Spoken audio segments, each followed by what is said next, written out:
அப்போ இப்போ நம்ம சந்திச்சுக்கிட்டு இருக்க அரசியல் என்னவாக இருக்குன்னா, முழுக்க முழுக்க மதமும் பணமும் ஊழலும் லஞ்சமும் ஒருவரை ஒருவர் வீழ்த்துவதற்காக சாடிக்கொள்ளக்கூடிய ஒரு அரசியலாக இருக்குது.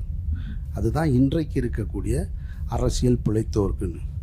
அந்த அரசியலுக்கு பக்கபலமாக இன்றைக்கு ஊடகங்கள் பெருகிருச்சு. கேள்வியே வேணாம்.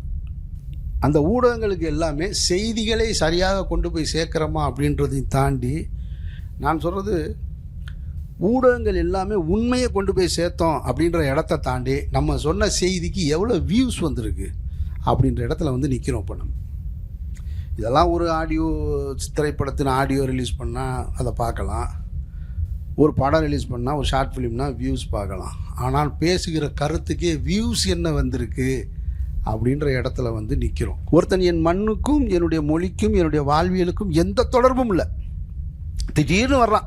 என்னென்னா, ஒட்டுமொத்த நாடு என் கையில் இருக்குது, அதிகாரம் என்கிட்ட இருக்குது, அதனால் நான் வர்றேன்றான். இந்த கட்சி யார், இந்த கட்சி எனக்கு என்னவா செஞ்சிச்சு, என்னுடைய மொழி உரிமைக்கு என்ன பண்ணுச்சு, என்னுடைய மாநில சுயாட்சிக்கு என்ன பண்ணுச்சு, எதுவுமே கிடையாது.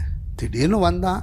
ஊடகங்கள் தலைவர்னு சொல்லுது, புதுசாக தலைவர்னா 4 வருஷத்துக்கு முன்னாடி பக்கத்து மாநிலத்தில் காவல்துறை அதிகாரியாக இருந்தவர் 4 வருஷத்தில் தமிழ்நாட்டில் லீடர் ஆகிறார்.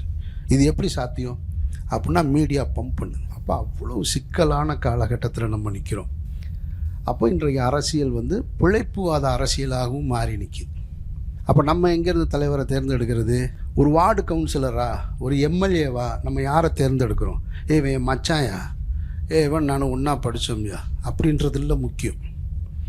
யாருக்கு வாக்களிக்கணுன்றது தான் ரொம்ப முக்கியம்.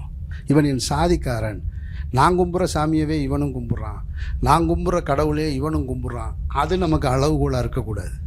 அவன் யார், எதுக்காக செய்கிறான், என்ன செய்கிறான், என்ன தொழில் பண்ணுறான், ஏன் இந்த அரசியலுக்கு வந்தான், இந்த அரசியலுக்கு வருவதற்கு முன்னால் அவன் செஞ்சது என்ன, மக்களோடு எப்பெல்லாம் நின்னான், மக்கள் பிரச்சனைகளில் எப்பெல்லாம் காது கொடுத்து கேட்டான், மக்களோடு கைகோர்த்து களத்தில் எப்பெல்லாம் வந்தான் அப்படின்னு பார்க்கணும்.